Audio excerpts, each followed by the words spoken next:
A cada um de vós e a todos o meu muito boa noite.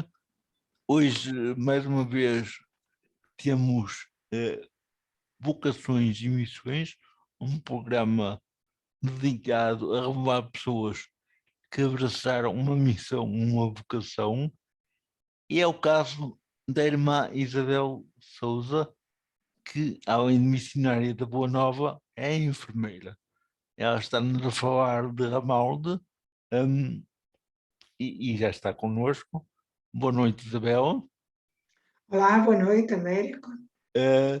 Eu gostaria que a Isabel nos falasse um pouco de quem é a Isabel, como é que descobriu a sua vocação para, para ser missionária da Boa Nova e também para ser enfermeira. Bom, antes de mais, quero saudar a todos, além do Américo, todos aqueles e todas que nos estão a ouvir.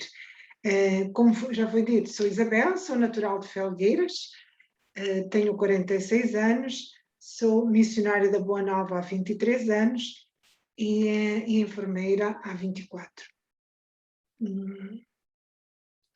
E como é que descobriu a vocação para...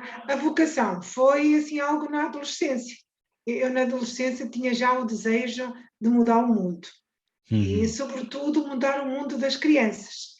Era algo que já me tocava muito, a dor, a fome, nomeadamente em África e em Moçambique, Brasil, porque era a partir da realidade que ia vendo nas notícias. E essa vontade era... E isso, essa vontade era inerente à missão e à vocação, quer dizer, eram as duas paralelas. Naquela altura eu nem sabia sequer, porque era uma coisa muito, muito pessoal.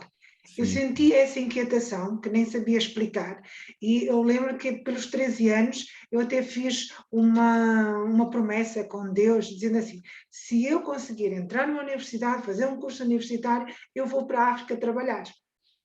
E fiz esta, não é?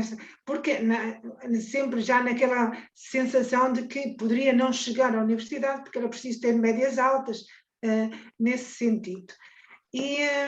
Só que ao mesmo tempo eu desfiz a promessa. Comecei a pensar assim, mas como é que eu vou prometer algo que eu vou cumprir daqui por 10 anos? E se quando eu chegar lá já não tiver vontade? Então eu desfiz a promessa. Diz assim, não? Eu não posso continuar a prometer a Deus uma coisa destas que eu não sei como é que eu estarei mais na frente. Mas a inquietação continuava, este desejo. E era uma coisa tão minha que eu pensava, eu termino o curso não é? Primeiro, inicialmente, eu queria ser pediatra, por essa coisa, não é? Porque eu gosto de crianças e achava, não é? Desde os meus 6 anos, que dizia a toda a gente que ia ser pediatra, não é? Porque era aquilo que eu me via, achando que a única coisa, a única profissão que podia cuidar bem de crianças era a pediatria. À medida que fui crescendo, pronto, isto foi-se alinhando e a partir de um certo momento, isso assim, no 11º ano, comecei a sentir essa inquietação assim, que tal? E enfermeira. Pronto, e a partir daí comecei a perseguir, tanto é que todas as opções que eu coloquei, todas eram enfermagem nas várias escolas do país. E então e era uma coisa tão minha que eu pensava, eu vou chegar num país da África, monto uma tenda e digo, estou aqui para ajudar. Não conseguia perceber a coisa de uma outra maneira. Foi mais tarde, numa aula de religião moral, que foi um missionário dar o testemunho. Mostrou slides, as coisas que fazia, e foi aí que a primeira vez me soou o nome missionário. Eu disse assim, mas então o que faz esse senhor tem um nome, eu também quero isso, eu quero ser missionária. Porque gostei muito do testemunho da história de vida desse, creio que era padre, nem sequer lembro nem o nome dele.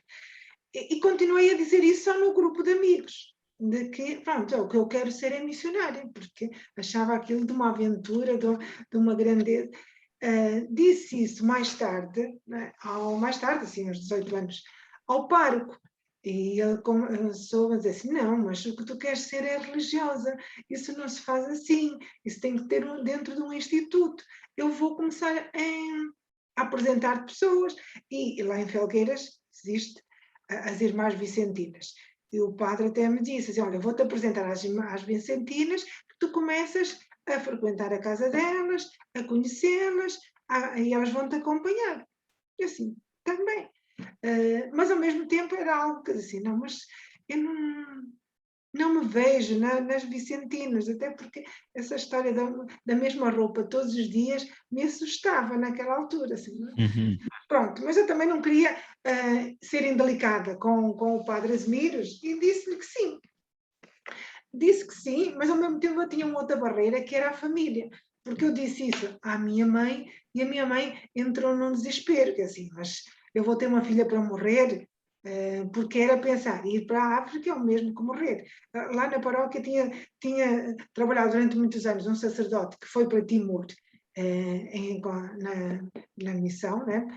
E voltou 10 anos depois, extremamente fragilizado e muito doente.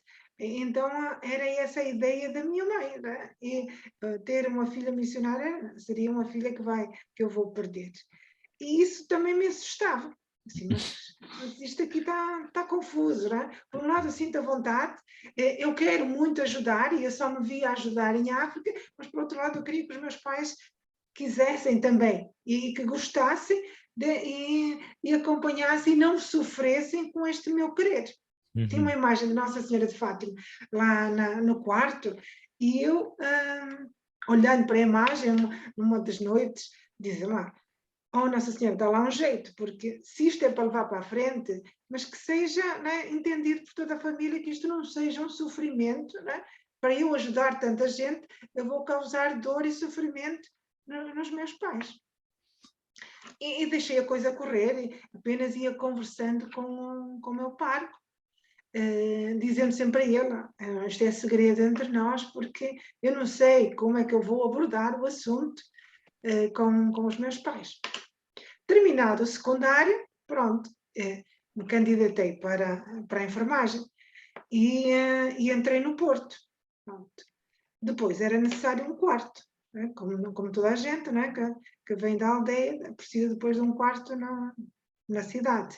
Inicialmente eu vivi num apartamento com outros colegas, mas também, né? Depois até com a ajuda, né? Com o padre, começou a dizer que podia, numa congregação, no Instituto de Irmãs, estaria mais protegida, mais resguardada, não seria tão pesado para os meus pais se fosse assim. E fui conhecendo algumas religiosas. E foi essa irmã, né, da Casa de Saúde de Boa Vista, a irmã Regina, que me colocou em contato com aquelas que são hoje as missionárias da Boa Nova, porque sem saber que era um instituto, ela disse-me que eram umas senhoras que faziam missão e que tinham um quarto para alugar e que eu podia, né, usar esse quarto, porque a irmã Regina, era amiga amiga de uma das nossas missionárias. Pronto, eu vim, né, para o quarto alugado, mas ao mesmo tempo fui partilhando desta minha inquietação sobre a missão.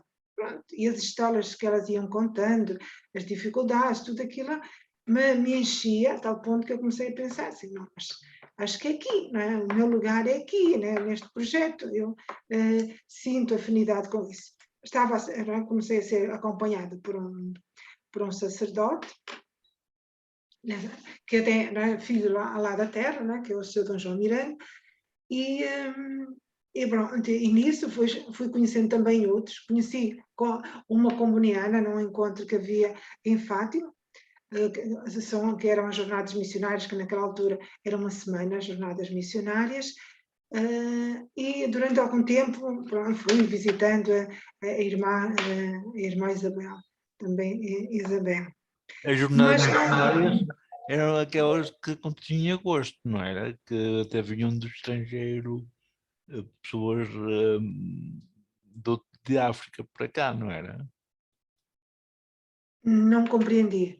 Digo, é aquelas jornadas missionárias que aconteciam todos os anos. Sim, que agora têm sido feitas online, sim, essas jornadas missionárias, onde têm missionários todos, de todos, sim. Isso.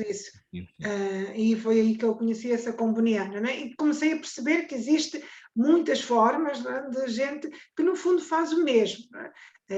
Eu às vezes digo a brincar que somos sindicatos, não é? Mas não é, cuja entidade é a mesma e a finalidade é a mesma. Pronto, vamos ligando a algumas pessoas, não é? Isto é que nem, não é? Quase como num namoro, e ligamos a algumas pessoas. Eu também acredito que é vontade de Deus que assim seja. Não é? Em Mas, determinado momento. então, como é que se conseguiu esta a situação de ser enfermeira e missionária da Boa Nova? Qual é o ponto comum entre as duas áreas?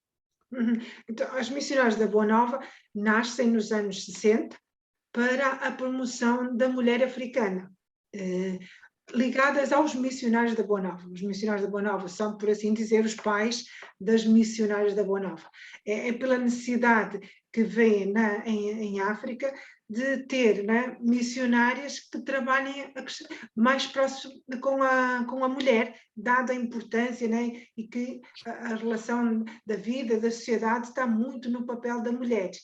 E os sacerdotes e irmãos viam muitas dificuldades em abordar questões e problemáticas com as mulheres. E foi por aí que nasceu o Instituto das Missionárias da Boa Nova, a evangelização e a promoção da mulher em África, mas que depois fomos estendendo aos outros continentes, não é? Portugal não é diferente, e assim como o Brasil. Mas a Isabel, quando partiu para a missão, foi sempre como enfermeira ou tinha outras atividades missionárias? Eu sempre tenho as duas atividades, não é? A evangelização propriamente dita, da pastoral, e a enfermagem. São os dois pés em que eu me movo. Né? E sem um destes pés já não sou eu, né? E cria às vezes em mim até alguma dor quando as duas áreas não estão completamente preenchidas, porque são importantes. Eu saí, né, pela primeira vez de Portugal, tinha terminado o curso há poucos meses, e então fazia-me todo sentido trabalhar.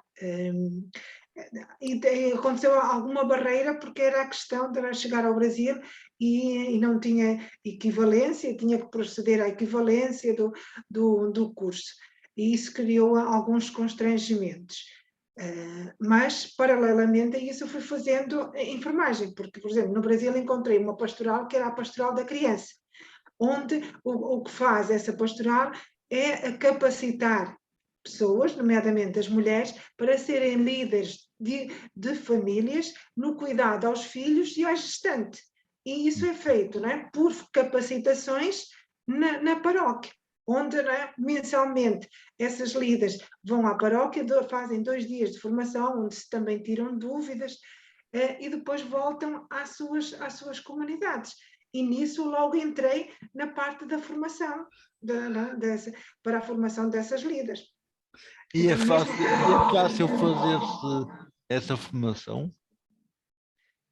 Sim, no Brasil sim, porque as pessoas, menos naquela altura, estavam muito sedentas, né? Cuidado de saúde primários de umas distâncias enormes, então qualquer pessoa que sabia um pouco mais, dizer que uma água de arroz é importante né, deve ser dada para um bebê que está com diarreia, no fundo, torna a pessoa com um conhecimento acrescido na sua comunidade, valorizada. Ela não recebe dinheiro pela informação que dá, pelo cuidado que presta, porque por isso é que se chama pastoral, no sentido da mística com que esta pastoral é alimentada, mas ao mesmo tempo aquela sensação de que eu estou a fazer bem, e também para si mesma, porque em primeira instância ela se beneficia do conhecimento que tem, porque ela leva novidade, leva saber que vai implementar na sua própria família e depois nas outras famílias, porque habitualmente essas líderes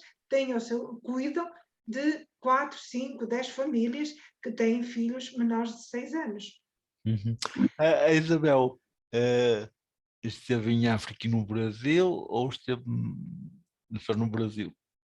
Foram 10 anos no Brasil, os meus primeiros 10 anos, depois foi necessário ir para Moçambique e estive 2 anos consecutivos em Moçambique. Onde é mais fácil, Moçambique ou o Brasil?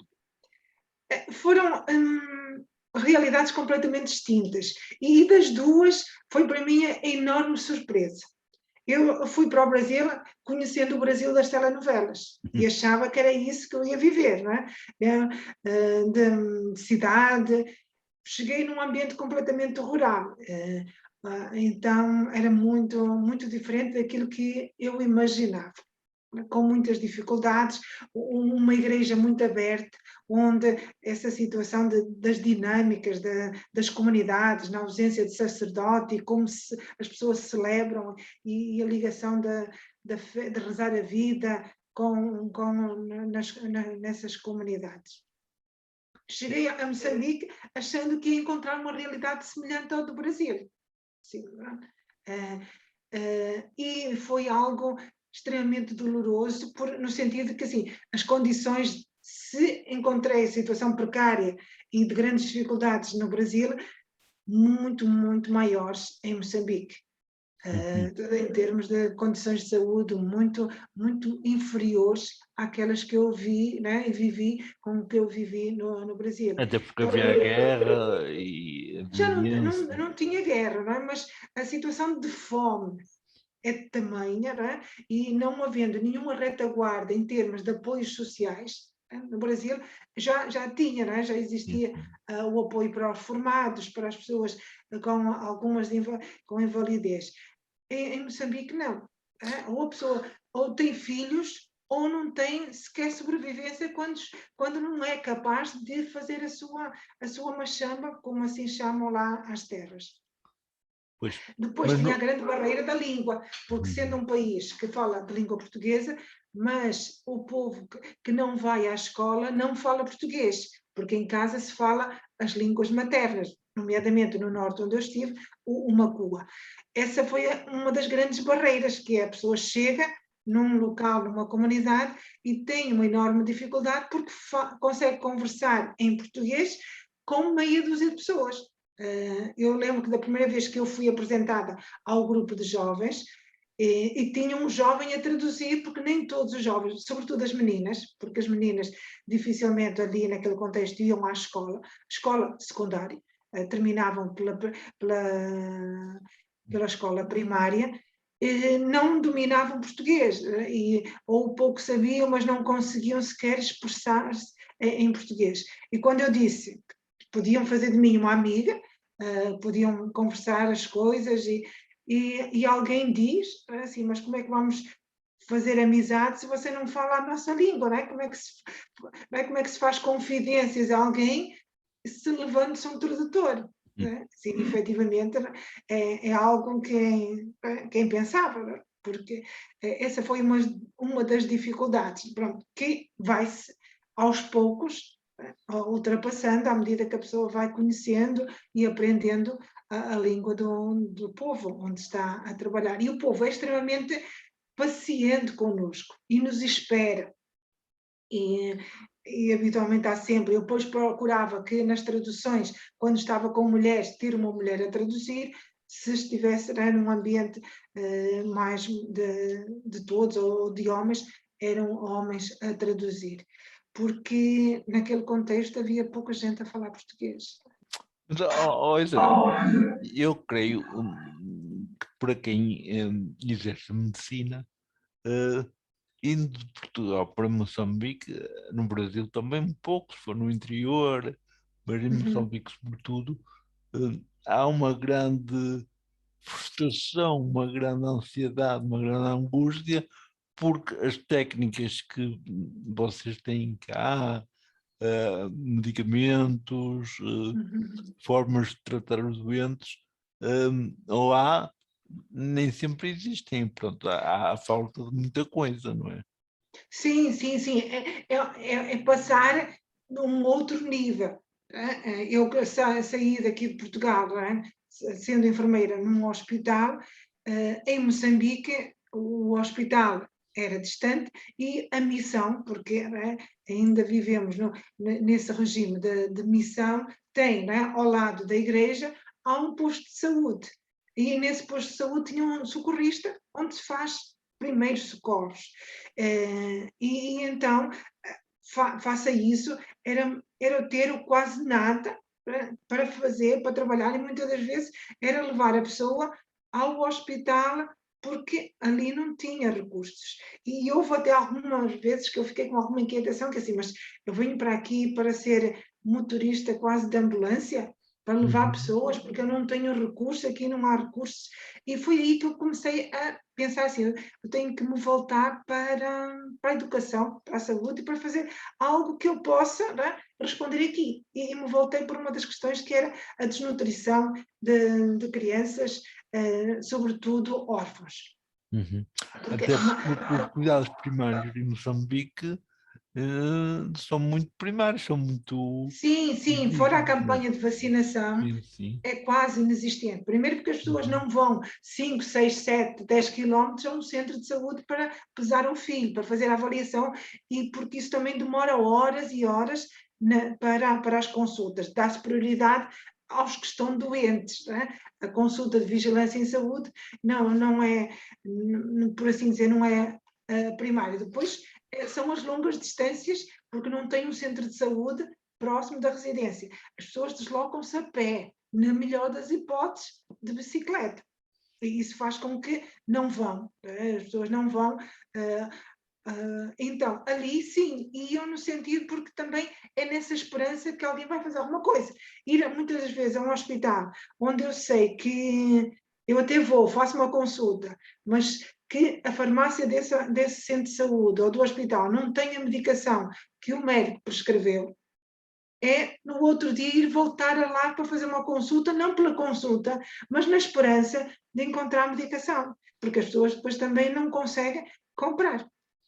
E nós fazíamos, e o que comecei a pensar é assim, vou fazer acompanhamento dessas crianças e dar-lhes o leite para 15 dias, desses que precisam, desse suporte, dado que pela morte da mãe.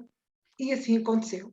Vocês, a nível de formação, vocês preocupam-se muito em formar pessoas nativas do A, na área da saúde, na área da educação, têm essa preocupação de lhes dar as ferramentas, os conhecimentos, para no futuro serem eles próprios a cuidar dos seus? Sim, naquilo que é, é possível, fazemos isso, tanto, por exemplo, também tínhamos pastoral da saúde, no sentido de ensinar as pessoas a cuidar de pessoas seropositivas e dos cuidados que precisam ter e vencer algumas barreiras. Mas está sempre, um dos papéis do missionário é formar pessoas, dar-lhes ferramentas para que a pessoa possa ser agente de mudança. Porque eu estou por um tempo, eu saio e é importante que à minha saída que as pessoas estejam melhor e não seja apenas como um circo que distrai, que terminado, acabou o riso porque o circo foi embora. Então é importante para nós estarmos na formação de lideranças, sim. Sim.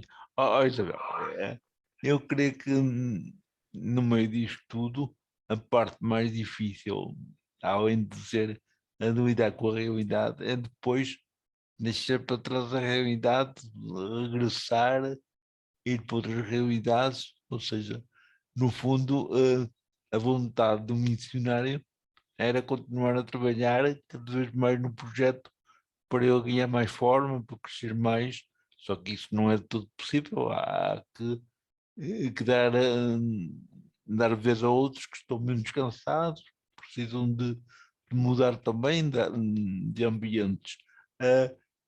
A Isabel sente essa angústia de ter que deixar para trás uma missão que esteve durante algum tempo, que já tinha caminho feito, que estava fazendo um caminho, o regressar é muito doloroso.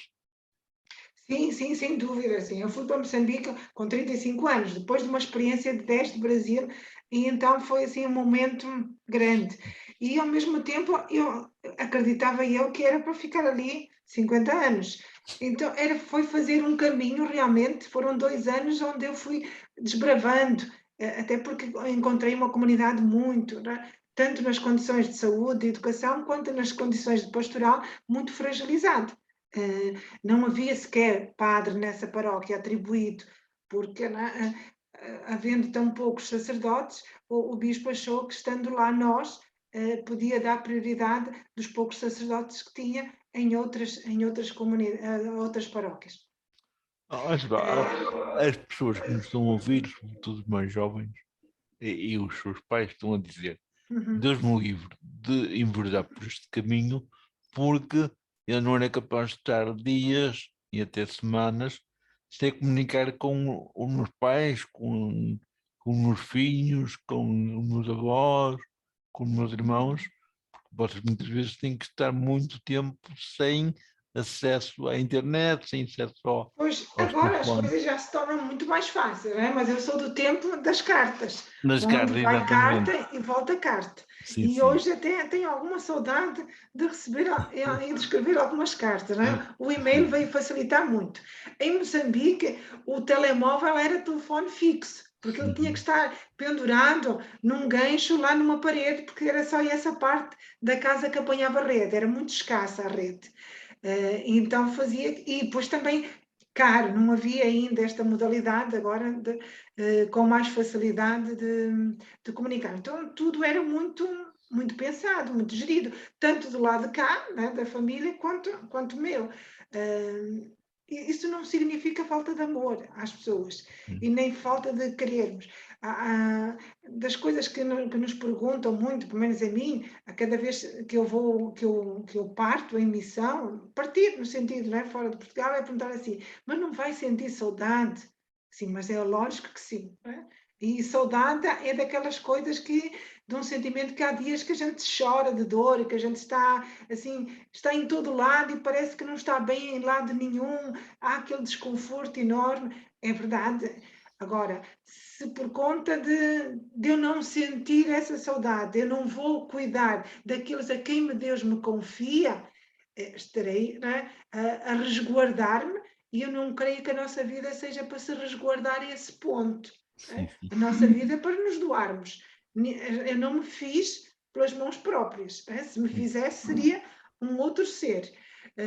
Então, creio que estamos aqui por uma razão, por um mandato. E a saudade vai chegar e vem, e as partidas são dolorosas e há dias difíceis, mas isso não, até hoje não me fez, tá? E que eu, não é, por essa dor tão grande, me fez, por exemplo, voltar, porque assim eu não aguento mais. Eu lembro que em Moçambique eu comecei a partir de uma certa altura a ter muita malária. Trabalho, cansaço, as condições que não, também não tão boas quanto isso, e a malária, pronto, era assim 3 dias de me levar assim ao fundo. E eu pensava assim, olha, quando eu ficar boa vou-me embora, eu não fico mais porque isto aqui é doloroso mais. E depois com todo o medo que a malária me fazia, né? Porque eu conheço tanta gente que perdeu a audição, que teve malária cerebral, que isso criava medo em mim a todas as vezes que tinha malária, no sentido de poder agravar. Só que 3 dias, 4 dias depois, a malária ia embora. E eu começava a fazer planos para trabalhar, assim, deixa-me andar que eu tenho que correr, porque eu agora passei 3 dias ou 4 aqui sem fazer nada, tenho muito serviço em atraso. Então vamos. Mas, É. Isabel, mas também quem parte em missão, como a Isabel partiu e outras irmãs e outros irmãos partem, eh, imagina que tem que estar 10 anos na missão. Não quer dizer que seja 10 anos sem ver os seus. Pode vir cá. Não, por exemplo, nós habitualmente temos algumas, né, o Instituto funciona com algumas regras, tendo em conta, né, uma equidade e uma partilha dos recursos que temos. E então, entre nós, a pessoa tem férias a cada 3 anos. Habitualmente são 3 anos na missão e depois a pessoa passa 2 meses, 2 meses e meio em férias. Contudo, depois há outras circunstâncias, por uma situação, não é? Ou por estudo, ou por assembleias que vamos fazendo. Por exemplo, eu deixei Moçambique porque fui escolhida para ser a responsável do Instituto. E isso fez-me voltar ao fim de 2 anos. Pronto, mas tem essa dinâmica da pessoa tem o tempo de férias, de descanso, sim. Mas olha, vou pôr agora uma pergunta que talvez seja um bocado delicada, no sentido de ser, pronto, sensível, digamos assim. Uhum. A Isabel, que esteve este tempo todo em missão e agora está cá, as missões são o que são e cada um vale o que vale. A Isabel sente-se melhor, sente-se mais à vontade com as responsabilidades que tem cá ou com as responsabilidades que tem quando está numa missão lá fora? É assim, olha, o João Paulo II, né, ou São João Paulo II, dizia que a missão é a maior aventura que um jovem pode viver. Assim, tem algo de diferente e inexplicável estar fora do que estar em Portugal. A gente que se consagra para a missão, há de gentes, considera-me, na maior parte das vezes, que em Portugal não é bem, né? Portugal é mais no sentido de um passar, né? Por formação, ou às vezes por uma questão de cuidados de saúde, né? Da pessoa ficar doente, não como viver longos anos em Portugal. Eu estou aqui há 8 ou 9 anos e tem sido um pouco doloroso nesse sentido, mas sempre nesta expectativa que eu hei de voltar para um outro campo de missão. Agora, considero que é importante e não é menos missão em Portugal ou fora. Né? Eu faço também evangelização, faço enfermagem aqui em Portugal e são caminhos também muito difíceis. Né? A missão é difícil em todo o lado. E, mas Mas a vontade. a aventura extraportas, além mar, fora de Portugal, eh, Uhum. só o ter que partir para sítios estranhos, desconhecidos, dá uma sensação de aventura, de alguma ansiedade. Cá parece que já é desconhecido. Essa experiência de ir à aventura, de ir para o desconhecido, também causa em vocês uma vontade de sair, de ir ao encontro do desconhecido. É assim, e por outro lado, também a pessoa, em Portugal parece que nos conhecemos, né? E partimos do princípio que já nos conhecemos, estamos em casa, e não investimos tanto na escuta e no conhecer as comunidades. Quando partimos para um campo fora, num primeiro tempo, é tudo muito novidade. E depois é também nas comunidades em que estamos, que estão não é, assim, tão distantes dos grandes meios, as pessoas veem no missionário o Salvador, veem na casa dos missionários o tudo. É porque está doente, é porque tem uma dúvida, é porque tem um conflito de terras, ou isto ou aquilo, é porque quer viajar. Tudo é razão para chegarmos à casa do missionário e de lhes falar e de colocar as preocupações. Uhum.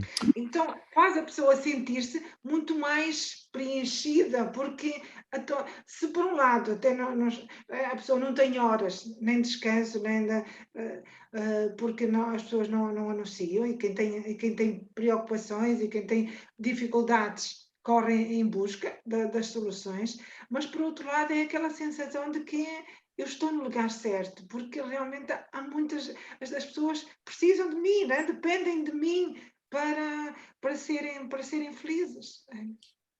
Mas a irmã Isabel, eu agora disse irmã Isabel porque a Isabel é irmã, é enfermeira, Uhum. eu tenho tratado por Isabel porque foi assim que combinamos, ah, porque é o questão de identidade dela, é assim que ela é conhecida por toda a gente. Ah, tem tido ao longo destes anos toda esta missão, falou do Brasil, falou de África, eh, normalmente na Boa Nova, os missionários da Boa Nova estão só em países lusófonos ou também têm missões noutros países que não falam português. nós missionárias, sempre em países lusófonos. Os padres, não, os padres da Boa Nova também já estiveram na África do Sul e na Zâmbia. Mas as Mas é missionárias. sobretudo, porquê? Porque é um instituto criado sobretudo, porque foi fundado pelo Pio XI, no sentido da evangelização dos ditos na altura países, né, das colónias, das ditas colónias portuguesas. Então, foi sobretudo nessa dinâmica. Depois o Brasil aconteceu porque, né, com a independência de Angola e de Moçambique, a Igreja Católica foi, né, durante muito tempo e pela situação política que se gerou, foi banida, né, porque ser português parecia também que o Evangelho era português, então nada do que é de português queremos. Nessa altura, a maior parte dos missionários tiveram que regressar, mesmo as nossas missionárias, nós deixamos por alguns anos, nós deixamos em 80 o trabalho em Moçambique, fomos para o Brasil e depois retomamos em Moçambique em 94, após, né, quando a situação estava já em situação de paz. A maioria dos institutos debatem-se com cada vez mais falta de vocações, sobretudo vocações consagradas. A Boa Nova não foge à regra. Como é que Pois vocês não, têm não é? lidado? Infelizmente, é algo que nos assiste a todos. Por um lado, vemos que os institutos nascem de uma necessidade, de uma inquietação. O fundador é um visionário, alguém que vê de uma fragilidade, de uma dificuldade, uma oportunidade de fazer algo, depois agrega a si pessoas para fazerem o mesmo trabalho. Hoje em dia assiste-se de que as nossas casas estão vazias, a procura é muito diminuta. Por outro lado, também se assiste, né, ou nunca se assistiu tanto, a outras formas, por exemplo, de missão.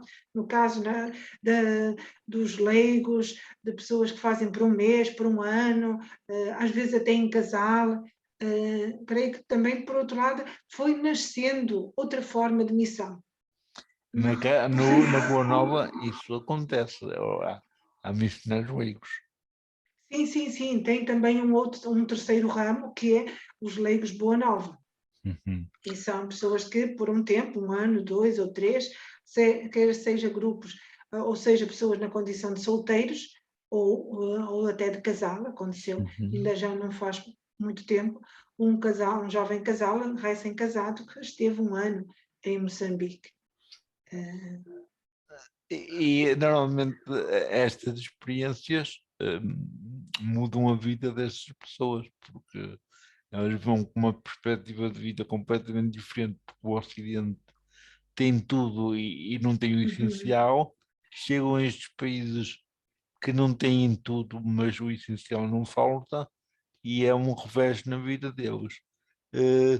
Se não fosse por mais nada, só por esta experiência deste choque cultural e de riquezas diferentes, já valeria a pena, não?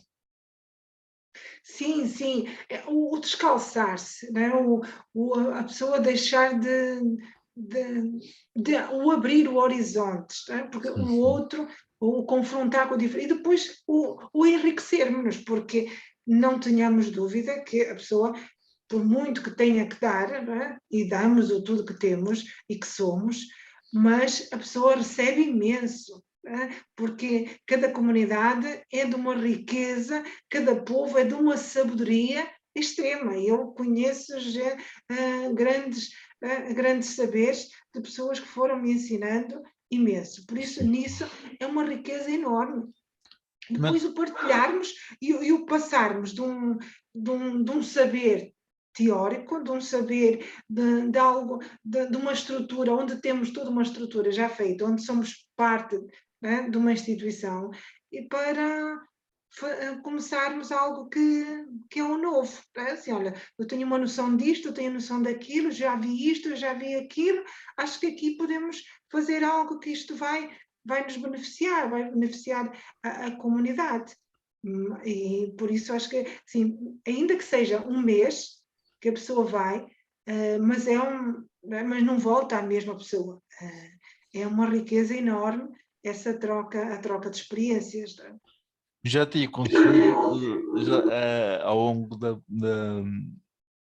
da vossa experiência missionária, de leigos terem partido em Uhum. missão Sim, e chegarem cá e a vontade de se tornar missionários tornar-se muito mais frequente, ou seja, de quererem seguir uma vocação, consagrarem-se à vocação, ou isso é muito pouco frequente? eu não tenho muita experiência. No nosso caso, teve uma jovem que esteve 8 meses connosco, com uma licença sem vencimento, e depois resolveu chegar a Portugal e despediu-se de vez do trabalho para entrar no Instituto. Só que, entretanto, um ano após, depois não terminou a caminhada, porque percebeu que não era ali o caminho. Há alguns casos que efetivamente acontece, tanto de homens quanto de mulheres, de faça essa experiência enverdar pela vida consagrada. Outras vezes não, mas que fica uma grande amizade das pessoas para o resto da vida, fica. Uhum. Na sua opinião, e a opinião de cada um vale o que vale, por que é que está a acontecer ao longo destes últimos tempos esta falta de vocações consagradas? Eu creio que assim, é fruto da sociedade que vivemos. Quando eu me centro no eu, eu tenho que ter isto, eu tenho que ter aquilo, eu quero isto, eu quero aquilo, torna-se mais difícil viver um nós. E a vida consagrada é sempre um nós, não há um eu. É um diminuir o eu para sobressair o nós, é colocar o outro em primeiro lugar. Depois há aquele conceito de que a pessoa diz, mas eu posso servir de qualquer maneira. Onde eu estiver, eu posso fazer bem a muita gente. É verdade. Porque depois falta também uma outra coisa, hoje em dia, que é a falta de escuta de Deus. Não é tanto o que eu posso fazer muita coisa, eu posso servir em qualquer lugar, é verdade, mas falta perguntarmos a Deus onde queres que eu sirva? Onde é que tu me queres? E se esta pergunta não se faz, sou sempre eu a querer, eu faço isto que eu quero, eu caso porque eu quero casar, eu sou professora porque eu quero ser professor, é meu sonho, é meu sonho. Se vivemos nesta dinâmica, dificilmente colocamos o nós em primeiro lugar. Mas E depois, o casamento agora também é uma vocação em crise. E eu conheço, agora esqueço o nome da escola, mas uma escola no Porto, que numa turma de 20 alunos, só 3 é que os pais estão casados. Os outros ou divorciaram-se, ou estão em comunhão de facto, ou encontram-se esporadicamente. sim, Portanto, só sim, 3 é falta que... aqui, mas nisso eu vejo que falta aqui uma catequese de base. Primeiro, conhecer e saber qual é o fundamento do matrimónio. Porque é que o matrimónio é um sacramento? E o que é que isso significa? Não é? Sacramento é sinal sagrado. E ele é eficaz na medida em que se realiza aquilo que realmente as pessoas se comprometem. Depois, o compromisso. E essa também é uma das grandes dificuldades hoje em dia, que é comprometer-nos a longo prazo. Hoje, a nível, por exemplo, profissional, poucas pessoas têm o fato de dizer eu estou há 15 anos, há 20 anos a trabalhar em determinada empresa. É Sim, tudo antes muito... era a vida toda, agora é A muito vida difícil. toda, sim, a pessoa entrava e dizia eu passei 40 anos a servir nesta empresa. Hoje é muito mais precário, não é? Quando a pessoa faz 1 ano ou 2 a trabalhar na mesma instituição, já acha aquilo muito tempo. Então, pronto, as coisas, os processos acabam sendo tudo muito volátil, não é? E a pessoa quer experimentar muitas outras coisas e eu, sim, eu creio que é levar muito aquilo que eu acho que é bom para mim no momento.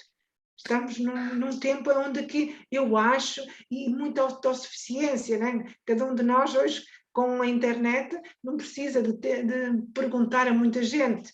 Descobre, vai atrás, acabamos sendo autónomos, e isso é bom, sermos autónomos nos nossos processos, mas ao mesmo tempo isso nos leva a tamanha frieza e tamanho individualismo, e andar sempre atrás daquilo que é bom para mim, e não pensarmos o que é bom para o bem comum.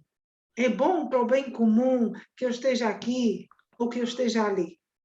Que eu E esteja neste... casada ou que eu esteja solteira? Essas perguntas devem-se fazer a Deus e à comunidade, àqueles que nos conhecem, que nos assistem. E eu, pronto, penso que se houver mais tempo para questionarmos estas coisas, a quem devem ser questionadas, que é a entidade superior. Senhor, o que queres de mim? Por que é que eu estou aqui nesta natureza? E para onde é que devo dirigir-me? Leva, se isso acontecer, estaremos muito mais, mais onde devemos estar. Estaremos a render muito mais, porque as necessidades são imensas.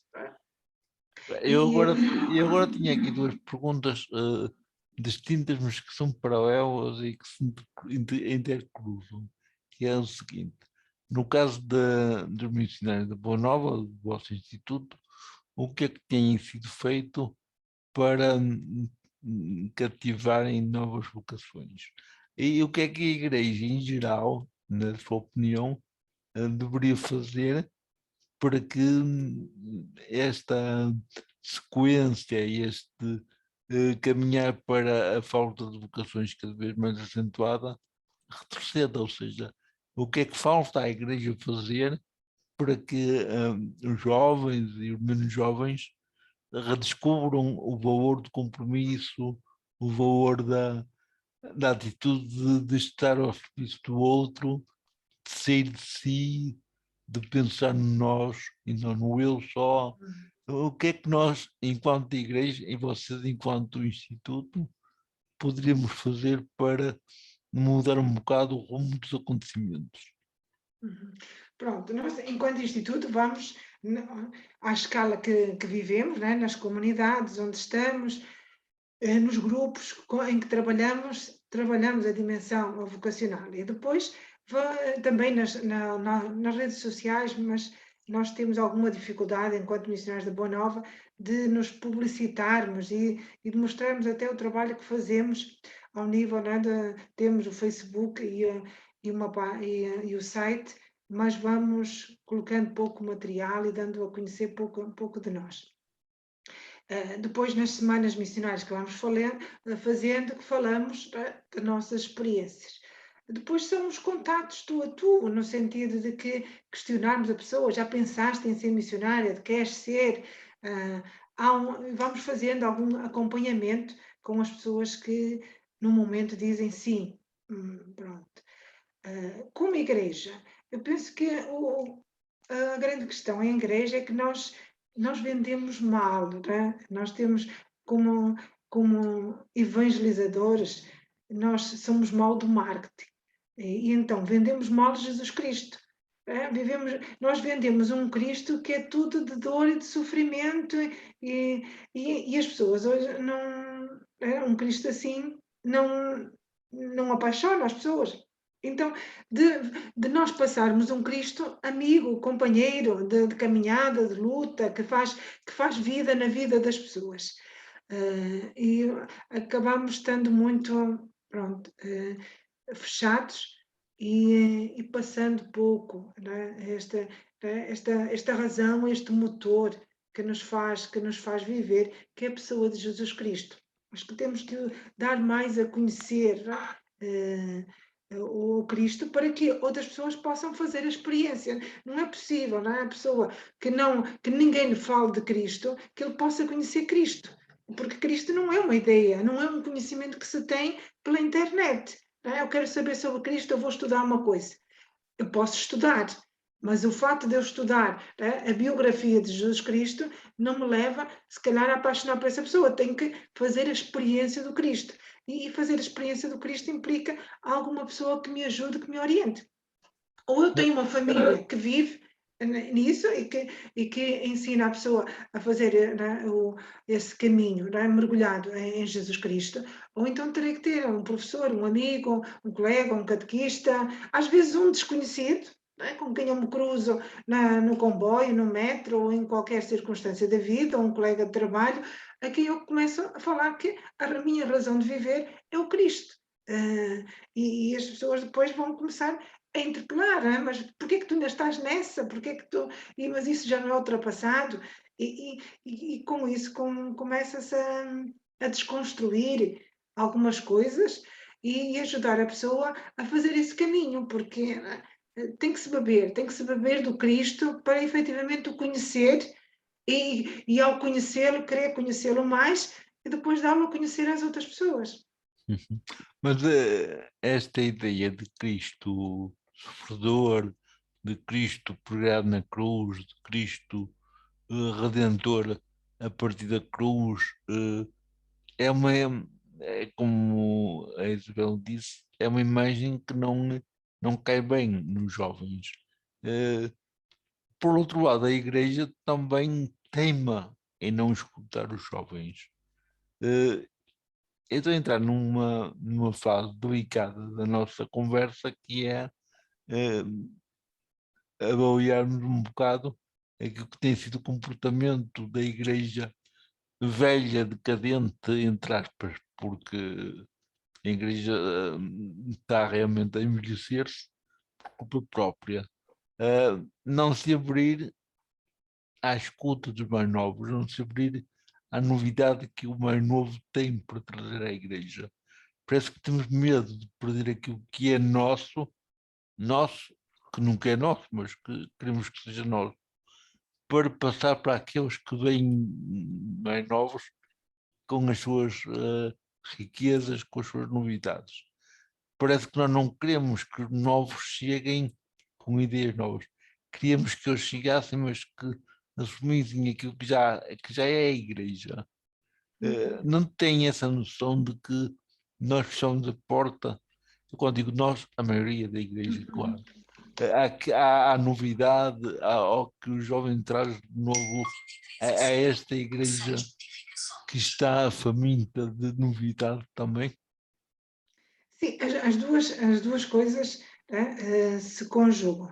É certo que queremos os jovens, é certo que queremos que eles estejam dentro dos nossos processos, né, para não criar, né, este distúrbio que é a juventude. E isso, né, leva o jovem a chegar e a voltar pelo mesmo caminho porque não encontra seu espaço. Por outro lado, também não é possível, não é benéfico que agora venha um jovem e vai, né, derrubar tudo por falta de conhecimento, por falta de experiência.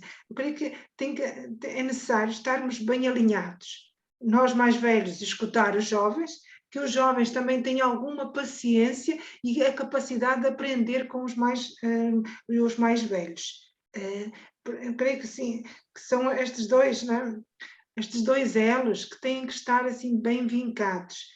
Não é que tudo quanto é dos mais velhos, que foi caminho feito pelos mais velhos, tudo isso é errado, porque senão até viramos o Cristo, e agora já o Cristo já não está na cruz, ele está, não é, num berço de ouro. Não é? Podemos chegar ao ponto, não é, de mudar as coisas, porque, não é, hoje o jovem vê diferente, então eu posso ver que o Cristo não faz sentido estar na cruz, e faz todo sentido, porque não há vida se não seja passar por uma superação, e a superação implica sempre um sofrimento. Não tem como crescer sem haver processo de sofrimento. Agora, eu posso sofrer por descuido, por más práticas que eu deliberadamente faço, ou eu posso, né, sofrer porque é um caminho para me fazer crescer. E se esse processo de crescimento passa por aquele sofrimento, faz sentido eu ver isso em Cristo e ver em Cristo como esse aliado.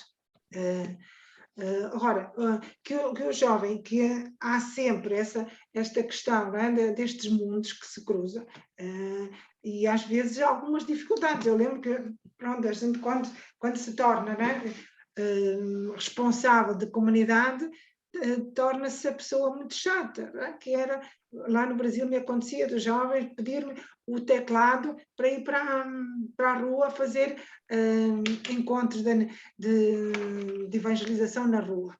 E eu dizia assim, não, mas nós só temos um teclado. Se ele vai para a rua todos os dias, corre o risco de se estragar, de quebrar, e no domingo nós não temos mais teclado. E creio que é importante privilegiar o teclado para o domingo. E isso é motivo de confusão, de dificuldade, e o jovem sai logo de cara zangada porque lhe foi dito um não. E em outros momentos vai aprendendo que também não pode ser tudo um sim, porque às vezes a pessoa faz as coisas, ou pensa as coisas muito naquilo que acha que se acontecer assim vai ser bom, mas há todas umas outras questões que é preciso perceber por trás. Mas, Então, eu acho... mas eu uma vez estive numa semana missionária em Fátima, na casa dos irmãos da Consolata, e uma coisa que eu achei interessante, aliás, achei giríssimo, foi a quantidade de jovens africanos, lusófonos, mas africanos, a alegria deles a animarem a Eucaristia com batuques, com tambores, eram os instrumentos mais esquisitos que se pudesse imaginar. E a Eucaristia era de uma riqueza, de uma alegria contagiante. Transpondo isto para as nossas igrejas, isto era quase impossível acontecer, ou seja, se aparecesse aqui um grupo de jovens a tocar pandeireta, a tocar tambor, a tocar rufo, a tocar outra coisa qualquer que não fosse órgão, ou piano, ou viola, era profanar a igreja. Se calhar estou a exagerar na expressão, mas dá a ideia de que nós, mais velhos, ainda estamos muito agarrados àquilo que é tradição, o órgão, o piano nem tanto, mas o órgão, a viola. Sim, isto depende das comunidades, não é? Porque assim, a expressão, não é? A musicalidade tem muito a ver com a comunidade. E efetivamente, não é? Os africanos são muito expansivos. E dança, por exemplo, existe dança em alguns momentos da Eucaristia, não é? E não é um dançar por dançar, é uma oração onde se usa a expressão corporal. Isto, quando faz a pessoa rezar, faz bem. E isso, se é entendido pela comunidade que celebra, é importante. Agora, se ele for entendido como apenas como uma distração, porque só que é bonito, mas que não leva à oração, pode ser um fator de perturbação. É importante, não é? A própria comunidade estar sensibilizada e estar suficientemente educada, porque na comunidade nós temos gente de muitas idades, de muitos níveis de conhecimento. E é importante que leve a comunidade a rezar, é? Se o batuque leva a comunidade a rezar, usemos batuque. Se é a viola que leva a comunidade a rezar, usemos a viola. Importante, eu acho que nisto saber o nível da comunidade, aquilo que faz. Agora, eu acho que as comunidades do Brasil, de África, nos ensinam a ser um pouco mais expansivos. Nós somos demasiado, né, estáticos. Estáticos. Qualquer um de nós, a gente cresceu que não podia se mexer sequer na missa, tudo era mal. Exatamente. Eu iria até a um extremo que acontece um pouco no nosso país, e aqui na Diocese do Porto também acontece, e eu agora não, porque a pandemia também não permite muito isso, mas quando frequentava as nossas igrejas, e eu não sou de frequentar uma igreja só, numa paróquia só, porque o meu dinamismo leva-me a muitos sítios. O que é que eu noto? Noto que uma igreja que tem à frente um pároco diocesano tem uma dinâmica completamente diferente, na maior parte dos casos, do que uma igreja que é dinamizada por um missionário, um padre missionário. A juventude, o número de jovens é completamente diferente, a alegria com que se celebra é completamente diferente. Claro que há exceções, não estou a dizer que não há, mas vocês, enquanto missionários, trazem à igreja uma bufada de ar fresco. E eu estou aqui a pôr meu jeito para um dia até algum bispo me bater, entre aspas, mas eu quando estive nessas jornadas missionárias em Fátima, eu fui lá dar o testemunho de vida. E no meio de toda aquela alegria na celebração, aquilo que ficou mais marcado pela negativa foi a homilia do bispo. Eu não vou dizer qual foi o bispo, porque aí então é que era mau, mas de qualquer maneira o bispo fez uma homilia que era de tudo inoportuno para a celebração que estava a acontecer. Porque a linguagem não era acessível à maior parte das pessoas que lá estavam, e aquelas que lá estavam que era acessível não era adequada à celebração que estava a acontecer. Até isso notou um desequilíbrio entre a realidade que se está a viver e aquilo que se estava a dizer. Havia de haver, suponho eu, da parte de quem dirige, quer as dioceses, quer as comunidades, uma maior responsabilidade da forma como se chega às pessoas. E nem sempre isso acontece.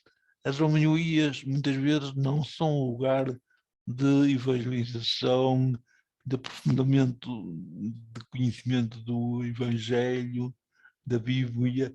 É mais motivo para dar recados, para dar achegas. Não são educativas, digamos assim, no sentido de falar de Jesus. É mais de chicotear. Ainda acontece muito isto nas nossas comunidades. Em contrapartida, eu vou a alguns institutos missionários e nada disto acontece, ou raramente acontece. Quer dizer, é uma celebração muito equilibrada, muito animada, as homilias estão focadas naquilo que as leituras dizem, naquilo que as leituras querem transmitir. Claro que depois são analisadas de acordo com aquilo que o sacerdote entendeu e quer transmitir acerca do que foi lido, do que foi vivido, mas sempre direcionado com aquilo que se está a viver naquele momento. Isto marca o ritmo de uma comunidade. Sim, a gente pode dizer que existem duas escolas, não é? Que é a escola diocesana, da formação de seminários diocesanos, e as escolas de formação de seminários de institutos, não é? Nomeadamente de institutos missionários.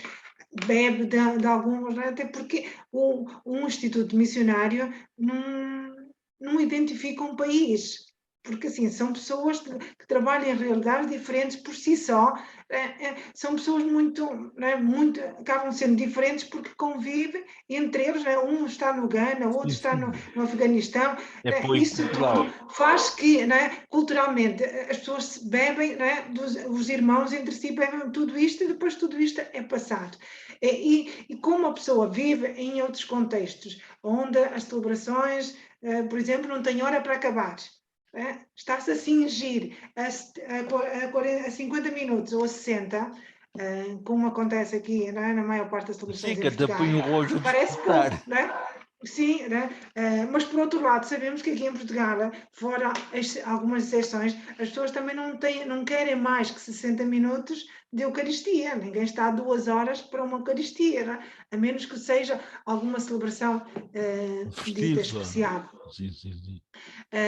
Por isso, eu acho que isto tudo assim, há coisas a purificarmos, há coisas a melhorarmos, e eu creio que somos nós, enquanto família, a função dos irmãos, quando adultos, é de nos corrigirmos com caridade e dizermos, olha, eu acho que no teu trabalho tu devias ter isto, atenção a isto ou aquilo, na tua família tu devias ter atenção a isto ou aquilo, com os teus filhos tu devias ter atenção a isto e aquilo.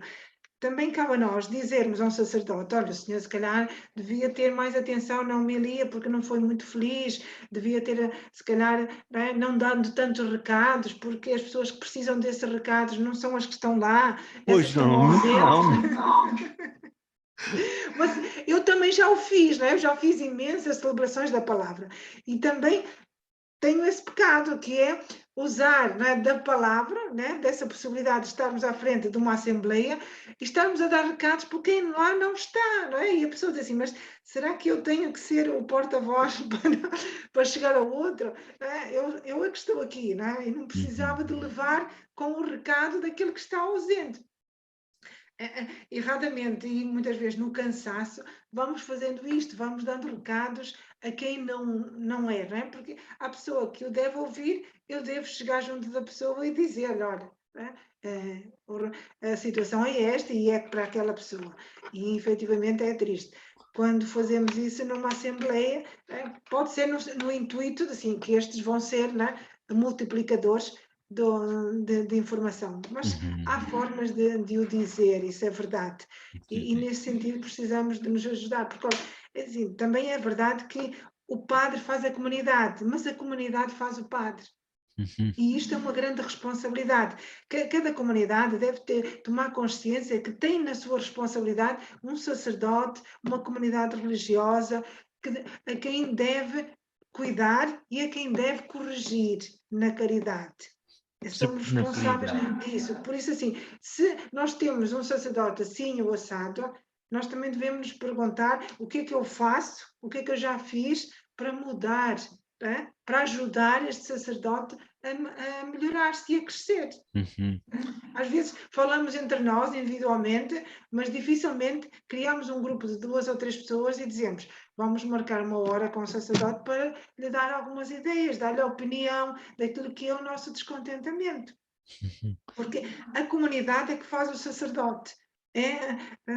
Ao mesmo tempo, o sacerdote faz a comunidade, porque ele tem uma linha e faz a comunidade avançar em determinada linha. Mas a comunidade também, porque a comunidade é composta de fiéis que são tão velhos, né, na fé cristã quanto o próprio sacerdote.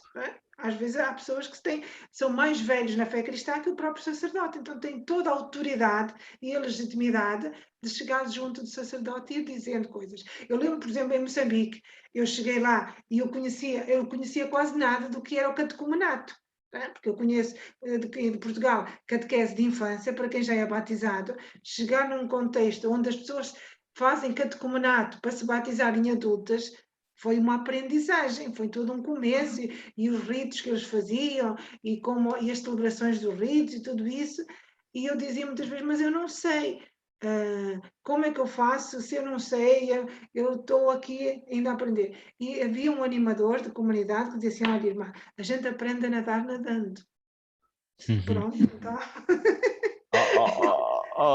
Não, Isabel, eu vou-me atrever a dizer uma coisa que se calhar pode ser aproveitada, eu não sei se poderá ou não, mas Deus o dirá e os homens também.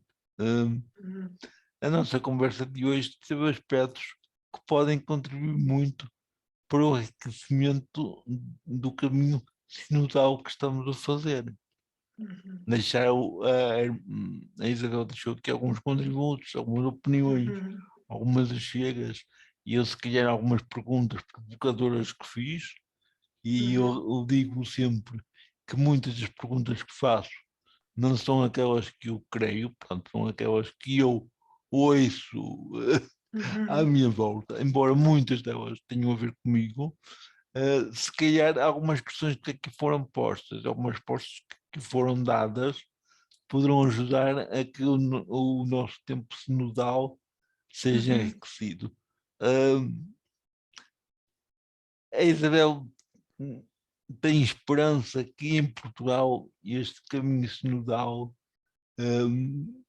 tenha expressão, seja realmente um tempo que ajude a Igreja em Portugal a tornar-se mais próxima daquilo que Jesus quer que a Igreja seja?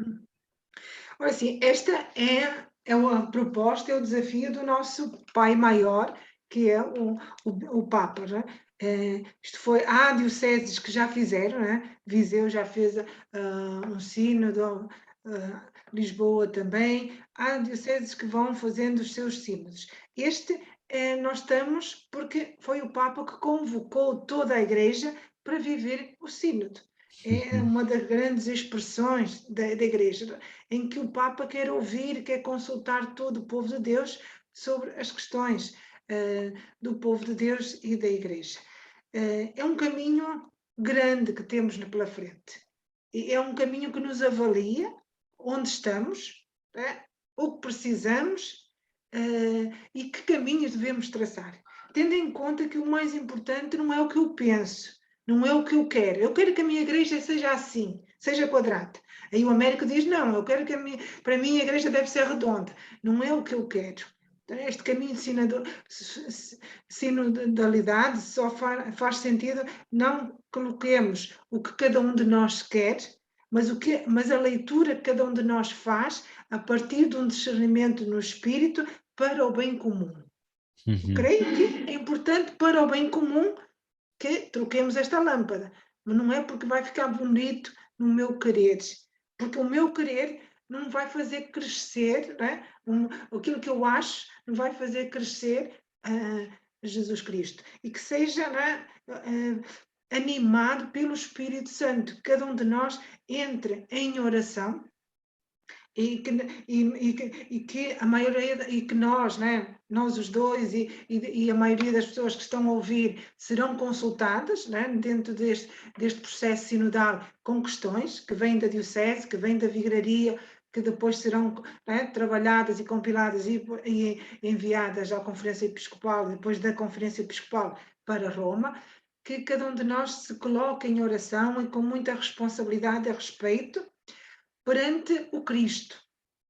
E que a importância deste sino não seja vamos fazer aqui uma igreja toda nova, vamos derrubar tudo isto porque isto está obsoleto e vamos aqui reconstruir e recriar um Cristo que seja o Cristo do século XXI. Acho que isso é uma má pretensão, não é? Será um mau serviço à igreja. Nós não precisamos de um Cristo do século XXI. O Cristo é o mesmo, não é? Agora, precisamos que sejamos uma igreja à medida de Cristo, que ame como Cristo ama. E como é que Cristo ama? Na proximidade do outro. É o samaritano que desce do seu cavalo, desce das suas preocupações para se encontrar com alguém que para ele até então era desconhecido, mas que faz ali um ato de amor com essa pessoa, se trocam olhares e ele pega nessa pessoa, leva a uma estalagem, diríamos nós hoje, leva a um hospital, até diz que paga o que for necessário.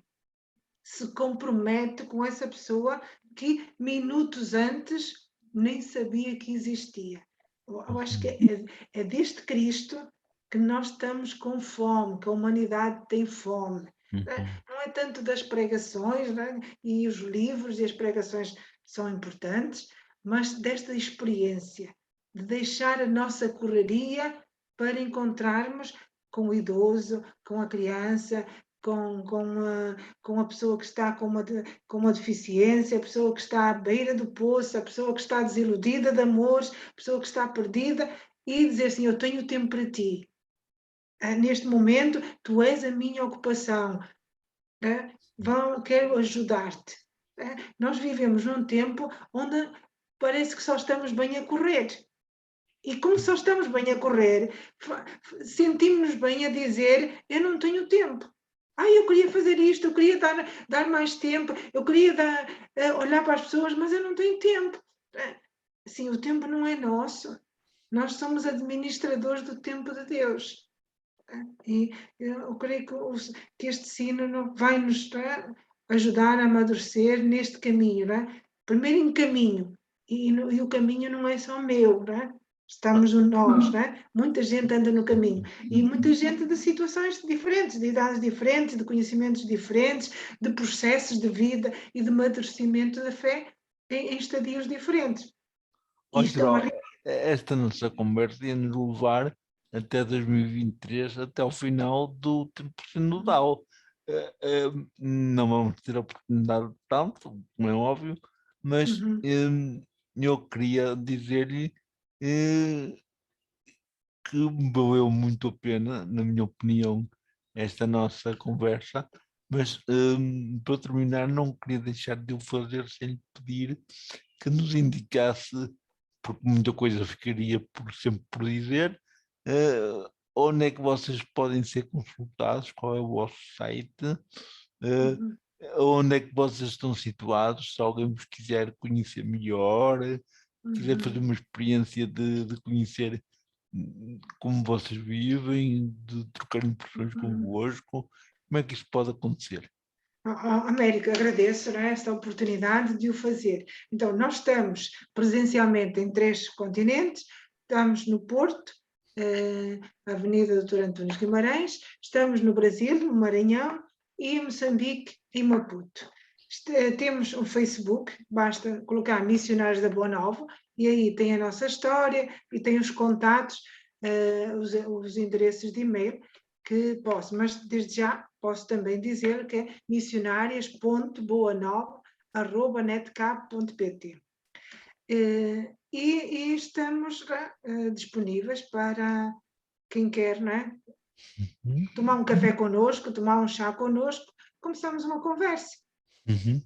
E isso pode ser todos os dias, tem que ser marcado, é chegar lá, bater à porta e esperar que possa. Então, assim, a pessoa pode bater à porta, né? Aqui no Porto temos sempre gente dentro em casa. Até Uhum. porque temos as nossas colegas mais idosas aqui a viver.